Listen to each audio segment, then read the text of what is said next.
হবে 10 জন মিলে যদি ওই কথাটা বলি তাহলে ওটা কিন্তু ইম্পর্টেন্স, গুরুত্ব এবং গ্র্যাভিটি অনেক বেড়ে যায়।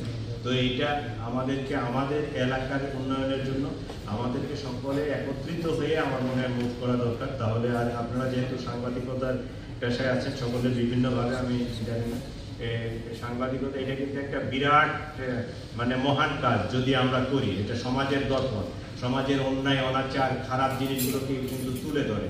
সেইভাবেই কিন্তু এই তুলে ধরাতে রাষ্ট্র সচেতন হয়ে যায়, যারা সরকার পরিচালনার দায়িত্বে আছে তারা সচেতন হয়ে যায়, নিজেরা ওইভাবে পরিকল্পনা করতে পারে, সুন্দরভাবে পরিকল্পনা করলে দেশটাকে আগায় নিতে পারে। আপনারা কিন্তু সেই জায়গাটায় কাজ করতেছেন। তো আমি আমার জায়গায় কাজ করতেছি, আপনারা আপনার জায়গায় যে যে জায়গায় আমরা যদি পেশাদারিত্বের সাথে, আমরা যদি আন্তরিকতার সাথে, আমরা যদি দেশকে ভালোবাসি, সমাজকে ভালোবাসি, আমাদের লোকজনকে ভালোবাসি, আমরা পজিটিভ জিনিসগুলোকে তুলে ধরবো এবং সমালোচনাও করবো, সেটা যেন গঠনমূলক হয়। সেটা যেন সমালোচনা এমন সমালোচনা যেন না হয় যেটা দিয়ে মানুষ ডিসকারেজ হবে বা একটা বিরূপ প্রতিক্রিয়া করবে, মানুষের একটা ফিয়ার সৃষ্টি হবে, মানুষের মধ্যে একটা জনমনে একটা অসন্তোষ সৃষ্টি হবে, এইরকম যেন না। আমি সমালোচনা করব কিন্তু এটাও যেন গঠনমূলক হয়, সমাজের উপকারে লাগে, কাজে লাগে। এইরকম যদি আমার একটা ব্রত থাকে, আমাদের চিন্তা ভাবনা থাকে, তাহলে কিন্তু আমরা এটাকে কাজে লাগাতে পারি এবং সামনের দিকে আগায় যেতে পারি। আমি মনে টাইম শেষ পর্যায়ে আমি আর কার সাথে দেখা হবে না, সামনে ঈদ আছে, ঈদের শুভেচ্ছা জানাচ্ছি। এই 26 তারিখে হচ্ছে মহান স্বাধীনতা দিবস, স্বাধীনতা দিবসের শুভেচ্ছা। আমার জন্য আপনারা দোয়া করবেন, আপনাদের জন্য আমি দোয়া করি।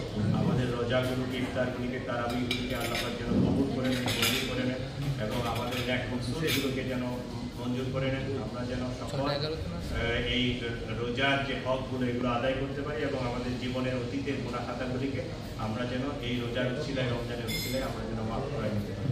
সকলে ভালো থাকবেন, সুন্দর থাকবেন, এইগুলো আমি আমার বক্তব্য শেষ করছি। এই রওনা দিচ্ছি আসে মেকআপ করতে পারছি। যাক, ঢাকা শহরে অনেক ট্রাফিক, আপনারা সকলেই জানেন। ওইটা তো আপনারা নিউজ দুইভাবেই করতে পারেন। আপনারা যেহেতু করেন, একটা করতে পারেন যে পুলিশের বেহাল দশা, অনেক ট্রাফিক, রাস্তা চলা যায় না। আর এটা যদি আমি পজিটিভ নিউজ করি তাহলে আমাদের আর্থিক সক্ষমতা বাড়ছে, মানুষজন গাড়ি কিনছে, গাড়ির আধিক্যতা বাড়ছে, দুইভাবেই করা যায়। তো যাক, এটা না, আমরা এই যে কোনো এক সময় ঢাকা শহরে ঠাকুরগার লোক খুঁজে পাওয়া যেত না, এখন কিন্তু অনেক আছি আমরা ইনশাল্লাহ। এবং বিভিন্ন নামে হোক, বিভিন্ন অর্গানাইজেশনে বিভিন্নভাবে কিন্তু অনেকগুলো গ্রুপ দেখি, ব্যাংকার্সদেরও একটা গ্রুপ আছে, হ্যাঁ। তারপর এখন প্রত্যেক উপজেলা পর্যায়ের একটা বেশ ভালো কমিটি আছে, যে ঠাকুরগাঁ সদর, বালিয়াডাঙ্গি, পীরগঞ্জ, এরা বেশ ভাইব্রেন্ট প্রোগ্রাম করে এবং পিকনিকও করে, ইফতারিও করে, ইত্যাদি করে। ঠাকুরগাঁ জেলা সমিতি ছিল, এটাও তো 2টা হয়ে গেছিলো। তো এটা আমরা একটা উদ্যোগ নিচ্ছি। তো এই মুহূর্তে যে ফয়সাল ভাই অসুস্থ থাকাতে এটা আবার একটু পিছাই গেছে। আমরা 2টা কমিটিকে ডিসলভ করে দিছি, দিয়ে আমরা এই একটা কমিটি করে ফেলবো 2টা মিলে। তো এইটা একটু সময় নিচ্ছে।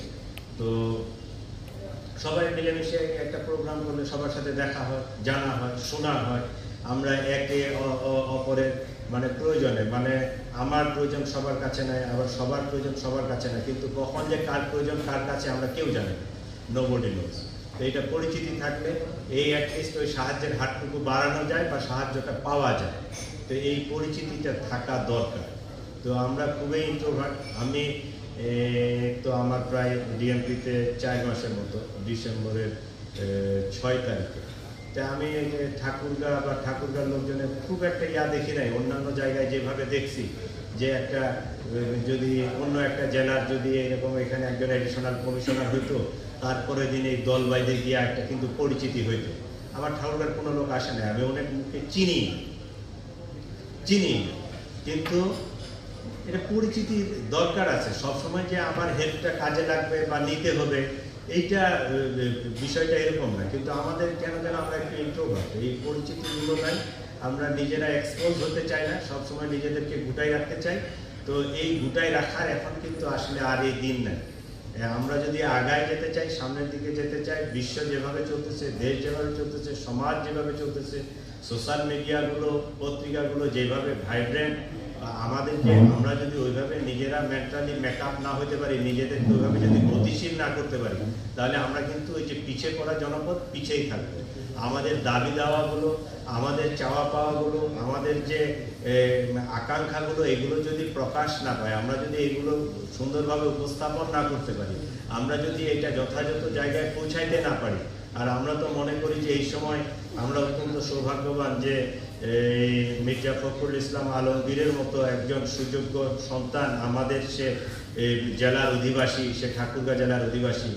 এইরকমই যে একটা মোমেন্ট বা এরকম একটা সময় আমাদের হাতে আসছে, এটাকে আমরা কিন্তু ওইভাবে কাজে লাগাতে পারতেছি না আমাদের এলাকার উন্নয়নের জন্য, আমাদের